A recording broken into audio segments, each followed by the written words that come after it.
আশিসদা, এই যে বাজেট থেকে বাংলার মানুষ কি পাবে অবশ্যই আমরা জানবো। আমরা মানুষের কাছ থেকেই শুনবো যে তারা কি প্রত্যাশা করতে। আমি সরাসরি চলে যাব, আমাদের সঙ্গে হাওড়া থেকে রয়েছে আমাদের প্রতিনিধি জগন্নাথ সামন্ত। জগন্নাথ, এই মুহূর্তে মানুষ কি বলছে? কারণ বাংলাতে নির্বাচন রয়েছে এবং বাংলার মানুষের কিছু প্রত্যাশা রয়েছে, কি বলছেন তারা?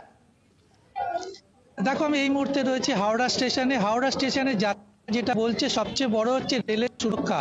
এই রেলের সুরক্ষার জন্য তারা বারবার দাবি করে যে দুর্ঘটনা ঘটে, যাতে দুর্ঘটনা না ঘটে, টিকিটের যে অতিরিক্ত দাম, এবং সবচেয়ে বড় হচ্ছে রেলের ক্যাটারিং। সেই ক্যাটারিং এর চিন্তা ভাবনা তাদের রয়েছে, যাতে আমি প্রচুর মানুষজন যাচ্ছে। আমি চেষ্টা করবো জানার যে আমি শুনতে চাই যে সাধারণ মানুষ তারা কি বলছেন, তারা তোমাকে কি জানাচ্ছেন এই মুহূর্তে? দেখো, সাধারণ মানুষ এখানে রয়েছে প্রচুর, আমি তাদের ধরার চেষ্টা করছি তারা কি বলতে চাইছে রেল বাজেট নিয়ে। আচ্ছা, রেল বাজেট নিয়ে কি প্রত্যাশা আপনাদের? বিভিন্ন বাজেট, সাধারণ কি আর প্রত্যাশা আছে? বাংলা কিছুই পাবে না, বাংলা বঞ্চিতই থাকবে, বাংলা বিরুদ্ধেই বাজেট হবে। চাইছেন মানে চাইছি বাংলা উন্নয়ন হোক, রেল বাজেট আরো বৃদ্ধি পাক, সুবিধা হোক যাত্রীগণের, এটাই চাইছি। প্রচুর তো দুর্ঘটনা ঘটে। হ্যাঁ, এই দুর্ঘটনা থেকে মুক্তি, প্রচন্ড দুর্ঘটনা ঘটছে এখন, এই প্রত্যাশা।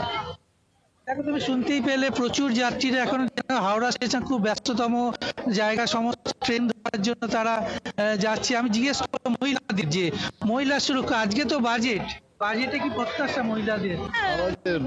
ডিস্ট্রিক্টে বাড়ি আমার। দেখো, অনেকে বলতে চাইছে না, বেরিয়ে যাচ্ছে, তাদের অনেক কাজে ব্যস্ততা। তা আমি চেষ্টা করবো ইয়াং জেনারেশনকে ধরার চেষ্টা করবো, তাদের বাজেটে কি প্রত্যাশা।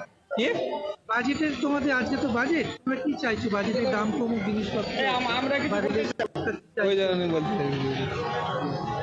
ফার্স্ট অফ কি জন্য কি বলুন? রেলের বাজেট আজকে ঘোষণা হচ্ছে, রেলের কি চাইছো রেলের বাজেট?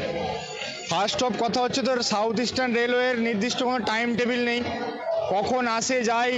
সাধারণ মানুষের তো কত কর্ম চলে গিয়েছে, ছাড়ুন। কারণ আমাদের সাউথ ইস্টার্ন খড়গপুর থেকে এখানে কলকাতার দিকে অনেকেই কাজ কর্মসূত্রে আসেন। অবশ্যই তো এটাই চাই আমরা মধ্যবিত্ত পরিবারের, আমরা মানে দিন আনি দিন খাই বলতে গেলে।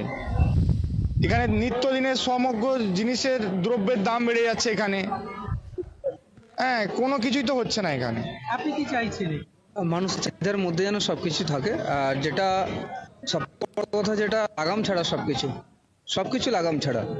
আর একটা জিনিস বলবো যে শুধু টাইম টেবিল না, সব থেকে বড় কথা যেটা মানে দ্রব্যমূল্যের এত বৃদ্ধি, চাল ডাল হাবি জাবি, মানে প্রচন্ড মানুষ কষ্টে আছে, যারা গ্রামাঞ্চলের মানুষ আছি।